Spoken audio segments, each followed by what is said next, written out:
Special show tonight, ladies and gentlemen.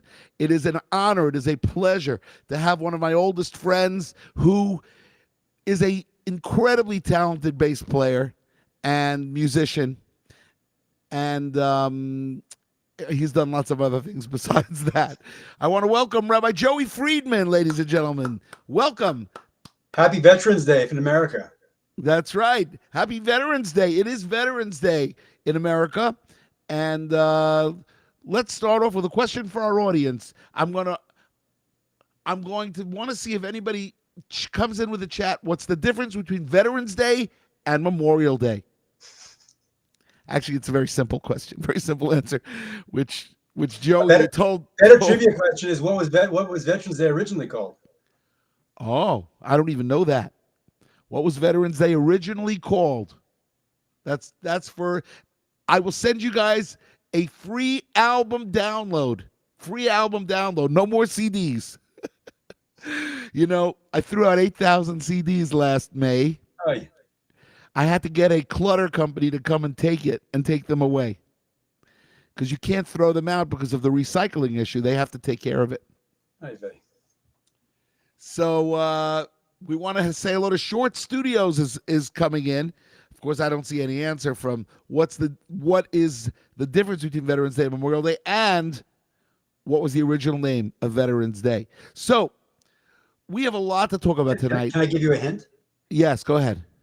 It was established based on what happened on 11/11 at 11/11. What happened on November 11th at 11 hours and 11 minutes into the day of that day. So I'm going to say it used to be called 7/11, but 1918. Oh, then I know the answer. Okay. I know the answer to that. Right, because we all know what happened in 1918. It was the end. 11/11 at 11/11. It was obviously the end of WW1. Right? Yes. Right. And then a year. That's not the name. That's So what was it originally called? It was originally called 11/11? Armistice Day. Oh, right. I remember that. All of us history buffs, which of course I'm not, but I did love taking history. Now, everybody here, we are in the Four Corners Project studio here in Beit Shemesh, Israel. Rabbi Joey Friedman is in Denver, Colorado, where he lives, and he has a special job.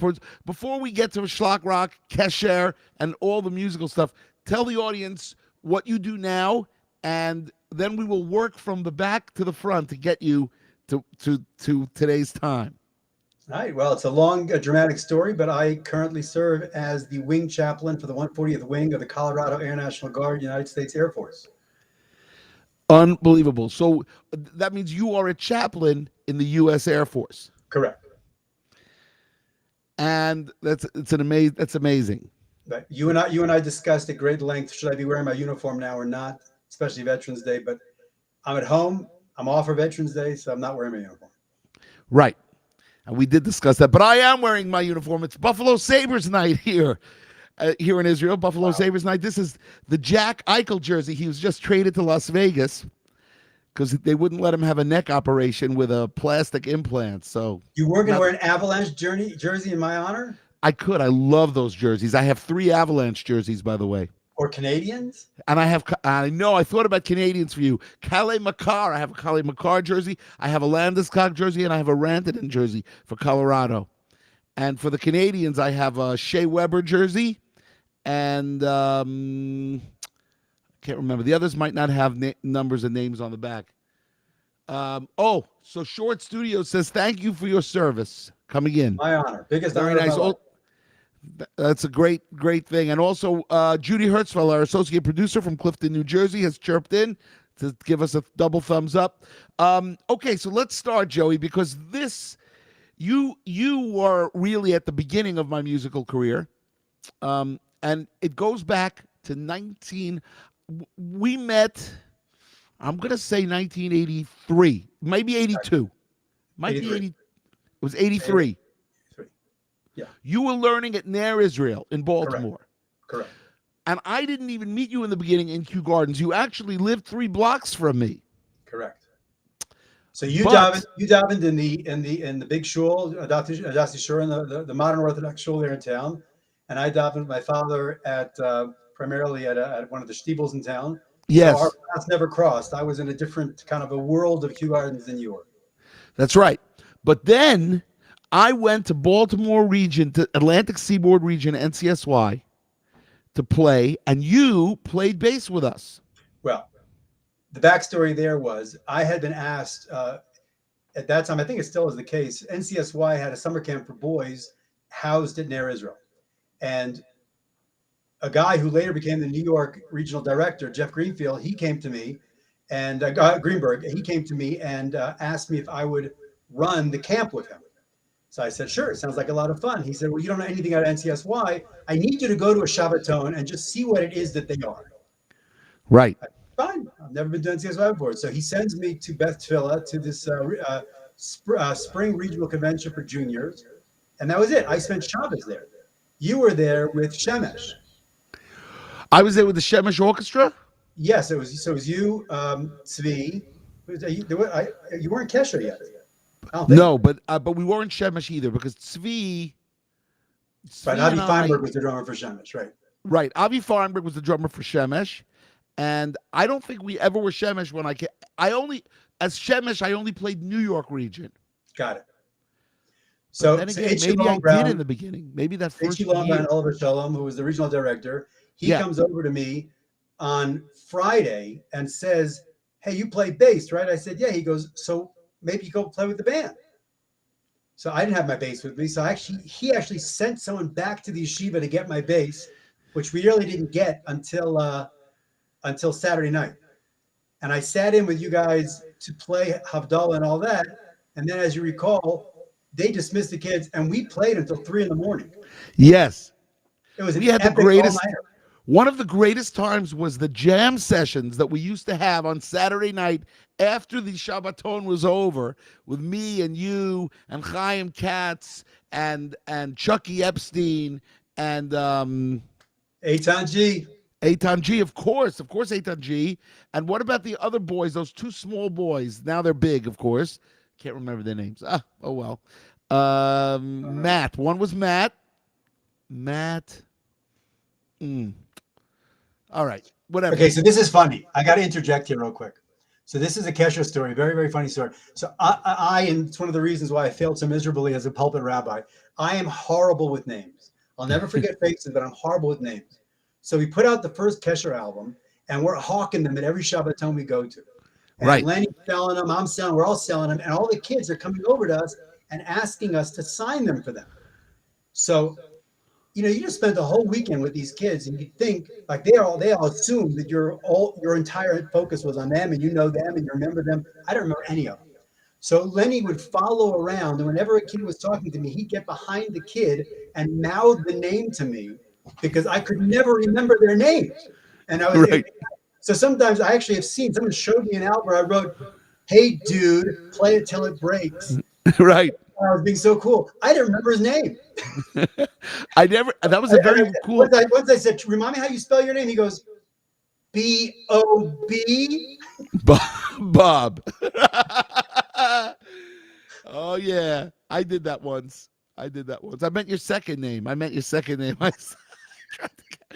But you know, capitalize the B, or you like that way where you don't capitalize the B? the problem is that when you go to a different city every single Shabbat to play a Shabbaton, it gets to be very challenging. And what we would do is, okay, we're going to see these people, and these people. So at least we got a heads up as who we're coming to. It's like Mission Impossible. You're going to be meeting 4 people that you have met before 3 times. You better remember their names. Well, you're being very gracious. But I was the rabbi of a shul for 10 years, and I still didn't remember everyone's names. So, well, you were the rabbi of a number of shuls, but we're moving too far ahead. I'm sorry, I apologize. I want to do this. Number one is I want to go back to like it was Shabbaton in 1985. Had to be early 85 or late 84. We were in Shari Shemayim in Philadelphia. I think. It might have been Lower Merion, but I don't think it was Lower Merion. I'm pretty sure. No, it was not. It was not. Shari Shemayim, correct. Shari Shemayim, and it was there that were sleeping in the shul, and we wrote the song, or more accurately, you wrote it, Bless on It, Boogie in the Shul. Do you remember that? I do. You remember why? Well, because of rap. We wrote it because rap was in. Shabbatone's theme was Shabbos ritual. And they had all of these different things for different aspects of Shabbos ritual. But you and I were looking at each other going, this is like boring. It was sort of like very old schooly sort of little skits and all that. Right. And we both sat down. We were sleeping in the shul. I think it was the rabbi's office. Yes. And we were sitting there thinking, we can come up with something more fun than this. And that's when we came up with it. With Bless on It, Bless on It, Bless on It, no, it. Right. That was the beginning of Shlock Rock Raps. I mean, that was the first one. Yep. And it was because of you. So, because of us. Now, I don't know if we want to tell the story. What was the second car that I had, and what was the nickname of that car? The Beast. No, not the Beast. The big Monaco station wagon. Yeah, but you called it the Behemoth. Oh, the Behemoth. You're right. I apologize. Correct. It was the Behemoth. And I almost spent the night in jail because of the Behemoth. That's right. Famous story. First thing is we did runs to Baltimore back and forth because what ended up happening is you ended up coming back to Are we really going to tell the story? No, we don't have to tell it. But you ended up coming back to Kew Gardens, and we spent so many trips going back and forth, right? And you hated driving, and I love driving. And I love driving very, very, very, very, very, very fast. And you drove you drove like a grandmother, and I drove very fast. I wouldn't say like a grandmother, but I would say that the only time I would get tickets is when the music was loud and I would lose track of how fast I was going. Had a couple of tickets that way where people came up to me and I said, "Oh, I'm sorry, the music was fast, so I drove fast." Of course, that didn't get me off. I didn't get off with a warning. Somebody writes, the word behemoth always reminds me of Married with Children. So I don't know. I never saw that show, but I never saw that show. Did you ever see that show? Not really. Married with Children? What? I'm very holy. Right. Oh, you don't watch TV? No, I'm saying behemoth. The behemoths and the Leviathan. Right. The behemoth, of course. The great behemoth rises.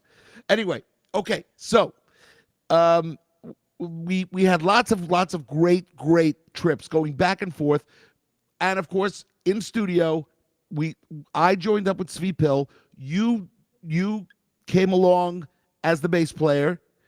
I don't know if you had to audition. I don't think you did. I think you made the band. You asked me. We played that night. That Saturday night we played all night. Yeah. And then we played. Then of course we did the closing on Sunday morning. And you told me, listen, hey, let's talk about if you're interested. We're actually looking to put out an album. About to record an album, which was exciting to me.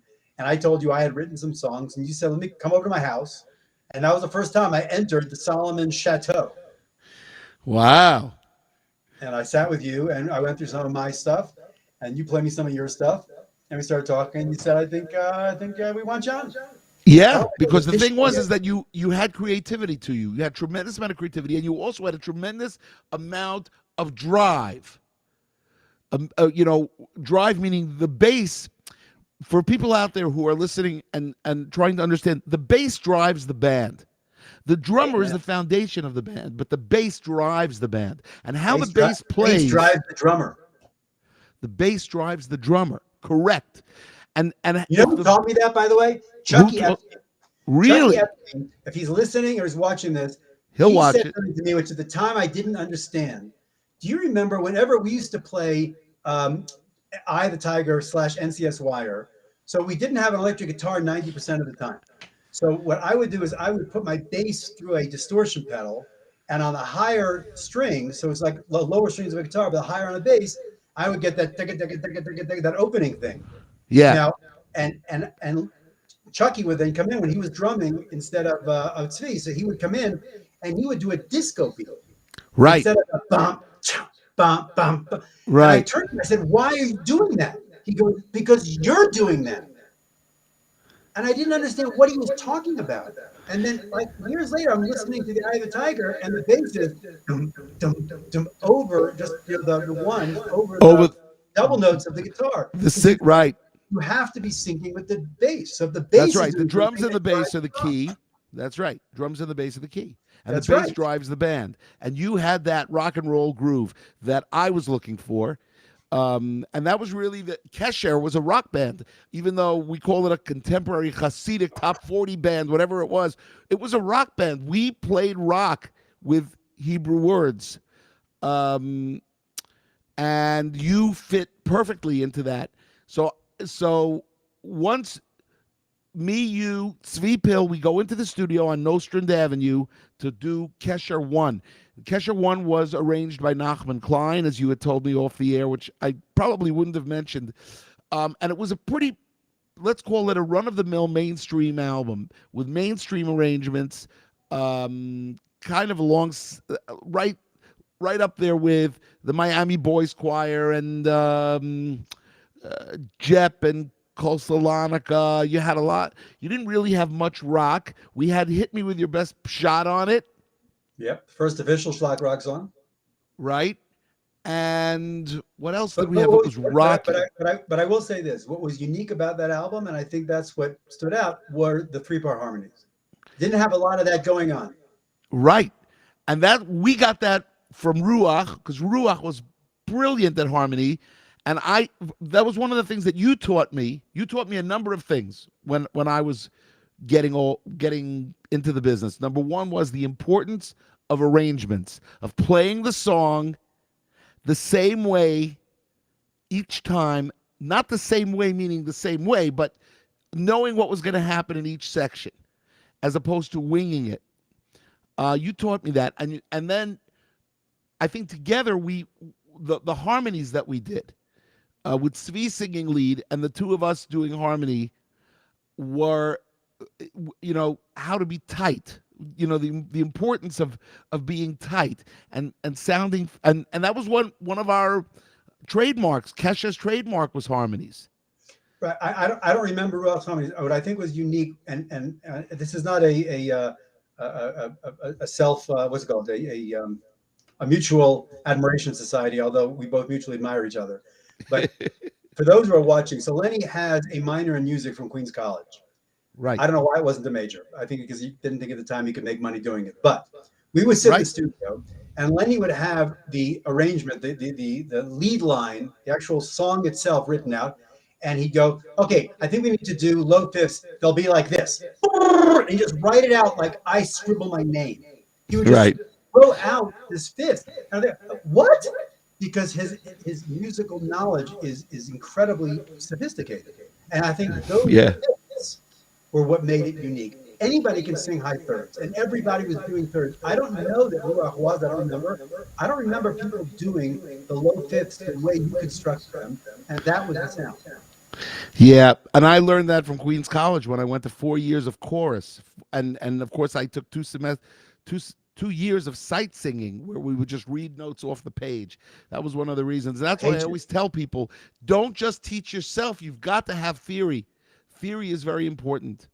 Now, of course, a lot of great musicians have never ever had a lesson or never gone to school, and they're all self-taught. The Beatles. Yeah, right. To name a few, to name one. Okay, so we've gotten through the beginning, and we had some moments that I would call musical prophecy. We were on stage, I'm playing keyboard, you're playing bass, and we both do the same thing without knowing that we're going to do it. And then we would look at each other, and it would be the most unbelievable moment, musical prophecy. And that only comes with playing together, which we did so many years. You remember those moments? Sure.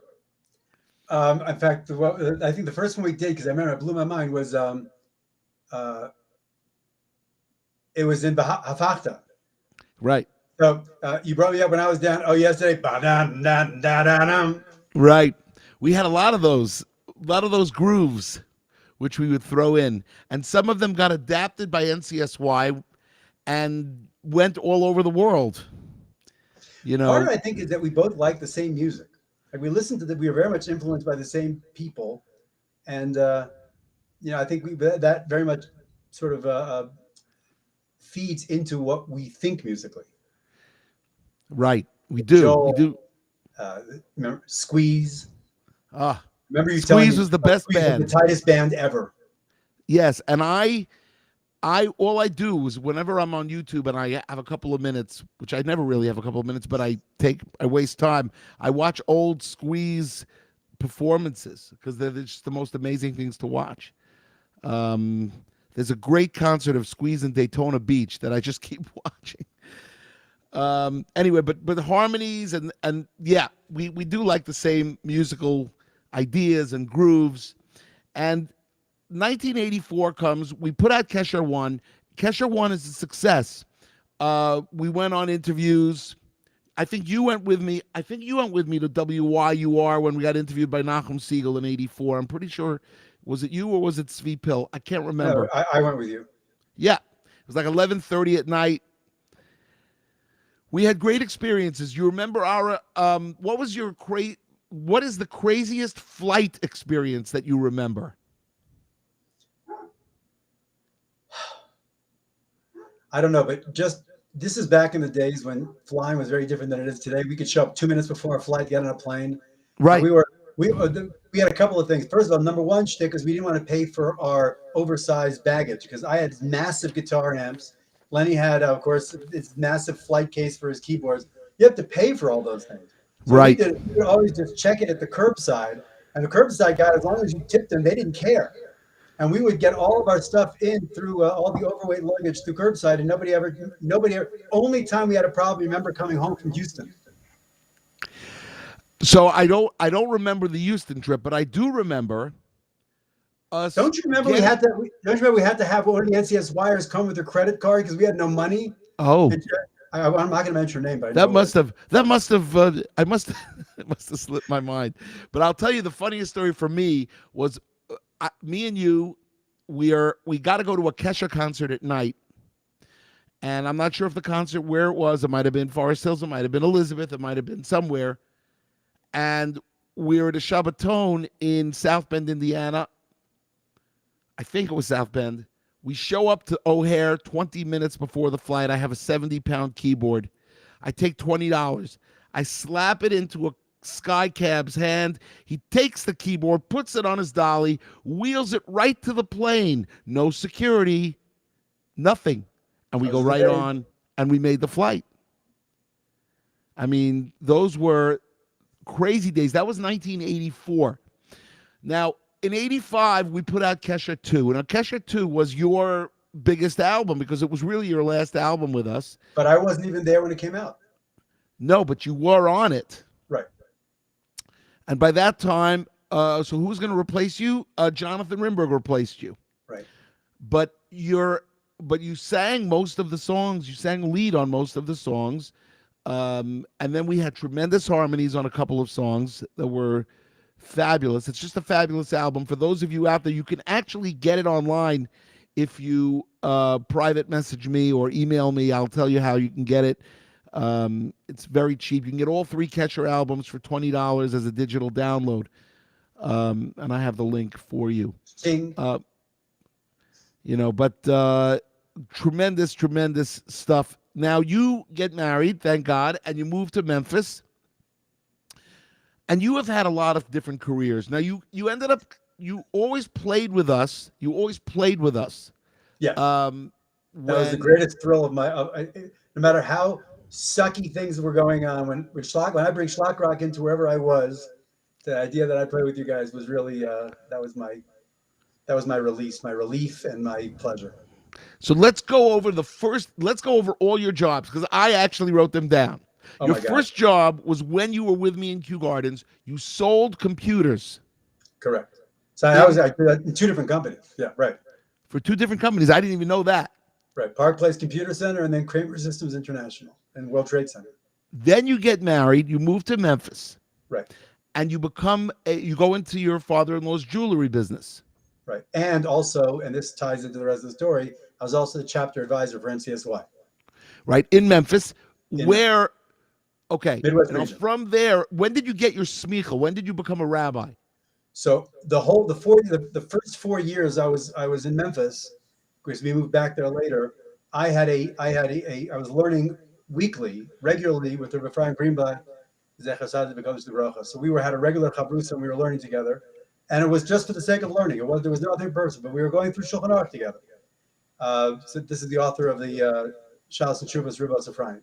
Right. And after 4 years of work for my father-in-law, the regional director of Midwest NCSY at that time, Mark Volk, he was leaving, and they were looking for a regional director, and I was really getting tired of the job I was doing for my father-in-law. So they asked me. Actually, Volk called me and asked me would I be considered the job, and I wanted the job, but I felt very uncomfortable with just Mr. Friedman. So even though I learned the yeshiva for many years, and then 4 years with the Ephraim, I felt that I needed to. So I asked him if he could give me smicha. We sat down. He gave me a very long hair, and that was the first of what became 3 smichas.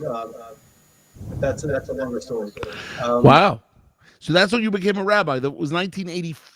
It was 19. He gave me smicha in 1988. Got it. So I took over in 1989. I took over from Mark Volk, and we moved to St. Louis. So right. I remember you moving to St. Louis, and we played with you in St. Louis. Yes, you played. So you're right, but in St. Louis. At that point, I had started a band called Ruach on the River, because I was playing at that point, even before I left, weddings and bar mitzvahs in Memphis. When I moved to St. Louis, I was doing it there, and then I was just going back and forth and doing all these weddings and bar mitzvahs between Memphis and St. Louis, because there was no local band. I was going to remind you, one of the things I wanted to talk about is our 3-city road trip: Kansas City, Memphis, St. Louis, with Dan Keener and Kenny Landsman. Yes. The whole band. Driving back at night, I drove back. I took some Vivarin, never having taken anything before. It made me wide awake, and I drove 5 hours straight, listening to Sipure Poogie over and over again. It just kept, everybody was sleeping, and I'm listening to the same cassette, and it was a cassette, of course. It's a great album. And we show up at 5 a.m. back in St. Louis. Was that in St. Louis, or was that in Memphis? Okay, no, it was St. Louis. Remember. It had to be St. Louis. What I remember from that 3-day tour, or that 3-city tour, and I reminded Kenny of it as recently as a few months ago. Really? In Chicago, was when he packed my truck, my truck, my little Toyota Tercel, Yeah. in front of Baron Hirsch in Memphis, slammed the hatchback, and the drum cases was sticking out a little bit, and it shattered the back windshield. I remember that. And we had to drive back like that. Yeah. Well, you had to drive back. I was driving in the other car. Now, okay, so wait a minute. So now... So I'm in St. Louis for 4 years, Midwest Regional Director. Yes. I brought you in a couple times, a couple of different concerts, brought you to Kansas City. We went to a couple different places. Then just around the time I got bored with bowling with 17-year-olds for a living, one of the cities in the region, Omaha, was looking for a new Rav. They wanted somebody who was going to finally put in a mechitza and take out the microphone of what was the traditional congregation. Rabbi Ephraim gave me permission to go as long as I very quickly did those things, which I did. But after 2 years, I was done there, although the shul has no microphone and a mechitza up until this day. Sure, we've been there. I've been there many times since, well, not many times, but a bunch of times. And yes, you were the rabbi in Omaha. We played Omaha because of you. Right. We have great pictures. That was a guitar player with a B. It wasn't Moshe Shapiro. What? It wasn't Moshe Shapiro. Penny. Oh no, Mo played sax, I think, in Omaha. No, Mo never played sax. Mo only plays guitar. Mo only plays guitar. So who else played guitar for you? Penny Rosenthal. Penny Rosenthal played guitar at that show. Right. And it's funny because when he joined the band, he had to learn your solo. Do do do do do do do do. In one of the solos that you had constructed. Okay, so Omaha lasts 2 years, and then from there you move on to 2 years, 2 months. 2 years, 2 months, too long. And then you move on to Norfolk, Virginia. Right. So right. And you lasted a long time in Norfolk. 10 years. And you really had an impact on the community. They really liked you. I'm actually going back. They just invited me to go back in January. They're flying me in for the 75th anniversary of the shul. To quote the rabbi there, he says, "I want you to come and shep naches from what you did." So it's beautiful. Yeah, it's a great thing. It's a great thing. It was beautiful. You did a fantastic job there. You had a lot of success in the community and growing, and also you gave me one of my biggest road trip pleasures, which is driving the 22 miles on the Chesapeake Bay Bridge Tunnel Bridge Road. Yes. I mean, that's just tremendous. For those of you out there that travel America, it is a must. It is a must It's amazing. to drive to Norfolk. It's amazing. And to be right on the seaport. I did that the first time with Chaim. Chaim Katz drove me across that bridge when we went down there for that Shabbaton. When, well, maybe I shouldn't say, but that was my first Virginia Seaboard Shabbaton. Was in that same shul that I later became the rabbi of. Unbelievable. Unbelievable. We love Norfolk, Virginia. It's one of my favorite places and one of my favorite communities to go to. Haven't been there for a while because they've grown so much. They don't really feel the need to have Shlock Rock come back to the community, which I do take issue with. But then again, what can you do? So after Norfolk, you left the rabbinate for a while. I swore off the rabbinate, and I mean literally swore it off.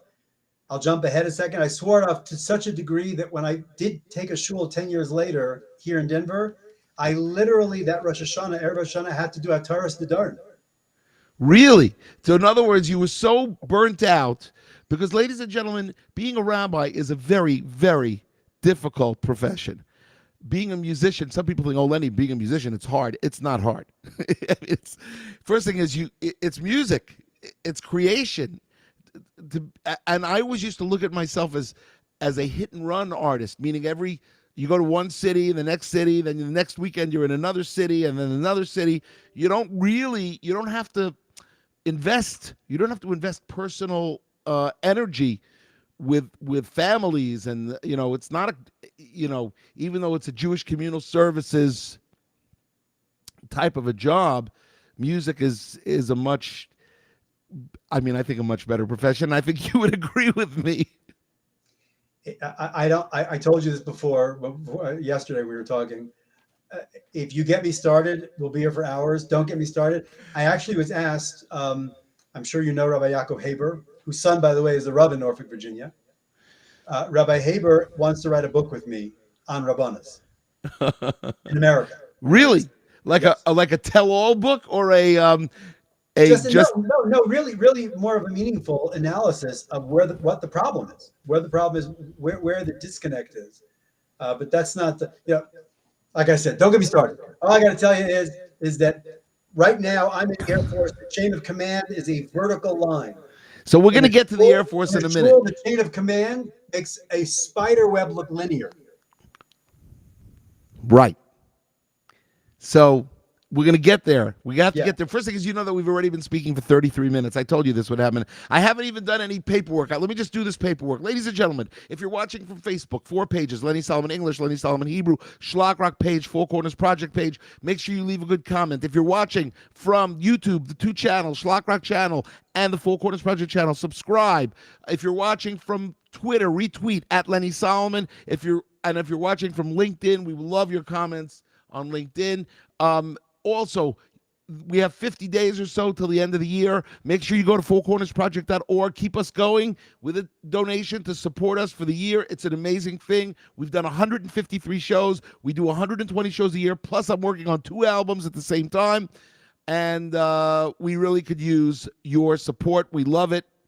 I know you love it. You always write to me how much you love it. Everybody out there, there's been 125 or 126,000 views since we started. We're averaging around 842.5 people. That 0.5 is very important. And it count until the end. Yes, indeed. So for all of you out there, make sure you go to www.fourcornersproject.org. And also, I'm going to change our sign right now. Make sure you send your testimonials to Lenny@shlockrock.com. I've gotten 3 testimonials so far. Songs that changed your life or inspired you. Shlock Rock concerts that inspired you. I want to hear about them. Write to me, and let me know. Okay, so that's the paperwork for today. Um we've really it's an unbelievable thing. We're already at 34 minutes. I don't even think I feel like we've done 5 minutes. That's how I feel. I'm looking at the text. It says Japan loves you. You have a fan in Japan? Yes, we have fans everywhere in Korea. This is amazing. Yeah. Very cool. So okay, so now you leave the rabbinate, you go back to Memphis, you go Correct. into business there, or investments, and from there you start this, let's call it your next career, which is law, right? Or we can't talk about that. Are we allowed to talk No, about that? I can. But I can't. I don't want to go into details. Bottom line is that the business I was working for fell on its face. I was literally penniless with 6 children and a $3,000 mortgage, and we didn't know what to do. And my wife and I both concluded that we don't want to have a job based on trust me, which is what sales is ultimately going to be. So the only degree that you can get with a bachelor's in Talmudic law without getting a whole new bachelor's degree is a law degree. And I like the idea of being a lawyer, and I wanted to make Aliyah, and I had a whole idea of what kind of law to practice in Israel. So I decided at the age of 46 I would go to law school, which would start when I was 47. But I was a little scared of the coming out at 50 years old with all that student debt. And someone mentioned, well, the local Air National Guard wing was looking for a chaplain, and the Air National Guard has all kinds of tuition assistance programs and all that. So I figured I would do 4 years, and I'd get out a year after I graduated law school, and that'd be it. Well, as they say, I drank the Kool-Aid. It was blue, and I drank it copiously. So I finished law school while serving as a chaplain at the same time, as a guard chaplain, which means it was just a weekend a month. When I graduated, I had 3 months after I took the bar to get my results. So I asked my wing commander if he'd let me work full time for 3 months. And after 1 month, he said, "You can have this job full time as long as you want." Wow. I tried to do my own firm. I tried to do immigration law because my goal was to do American immigration law in Israel. And it was very hard. Nobody was going to hire me at 50 years old. The world clearly did not need another 50-year-old Jewish male lawyer. And Right. and if you're going to start your own firm, it's all about social networking and that whole world that I just didn't have the mind that I needed to take care of my family. So I started working full time for the guard, and I spent the next 3 years doing that. But I didn't see a future, and we were trying to get to Israel. And then in the middle of all that, I get stuck in Denver at Buckley Air Force Base training for something. I couldn't get home for Shabbat. And we had friends of ours from Norfolk who lived in Denver. And Melissa said, my wife said, go stay there for Shabbat. I walked in my uniform. I walk in, and the hostess says to me, "Good, you're here. Now you can apply to the rabbi of our shul, the rabbi." I said, "I thought you liked me." But I really saw clear signs to me from HaKadosh Baruch Hu that that's where he wanted me. And I just really felt like Yonah, like trying to run away from a mission. And then I began thinking, wow, this would be really amazing that, how many people are going to do it? Like, what would I do differently as the rabbi if I had 10 years to ruminate over all my mistakes? What would I do differently? And that's what happened. I took the job. And for the next 5 years, I was reminded every single day why I left the shul in Old. Right. In other words, you were reminded every day why you left the rabbinate. Correct. Doesn't mean that there aren't people there that I loved and still love, that I'm very close with. I actually still teach Daf Yomi to the Daf Yomi Chabura that I had because I love those guys so much that even when I left the shul, I didn't want to stop learning with them. So I teach from Buckley by Zoom. But you did tell them you did tell them that you would only be the rabbi for 5 years, didn't you do that? Didn't you to do a 5 year? No. I did tell them I planned on retiring, making Aliyah, but I didn't tell them 5 years at all. Oh, you didn't? I thought you said, what am I going to do differently? I'm going to make sure it's term limits, 5 years. No. What I told everybody was that everyone needs a 5-year plan about making Aliyah. So people used to ask me, well, where are you on your 5-year plan? And I was a little cagey about that, but I didn't have a 5-year plan because I knew that I didn't have any money. Anyway, long story short, if you want to hear the Yad Hashem, the hand of God. So Rosh Hashanah 2019. Yeah. Erev COVID. I'm davening Rosh Hashanah, and I'm pouring my heart out to the Rebbeinu Shalom, saying, you know how miserable I am. You know, I can serve you and I can be Mekadeh Shem Shamayim Berabim. I can sanctify your You have name to, publicly right. other ways. And you know how much I would want to figure out how to become a full-time chaplain again, even though in Denver, the unit here never had a full-time chaplain. Please show me what you want. Lenny, it was the second day of Yontif. 48 hours later, the day after Tzom Gedalia, I get a call from, at that time, the wing chaplain saying, I just talked to our wing commander. He wants to talk to you about being a full-time chaplain here. I kid you not, 48 hours.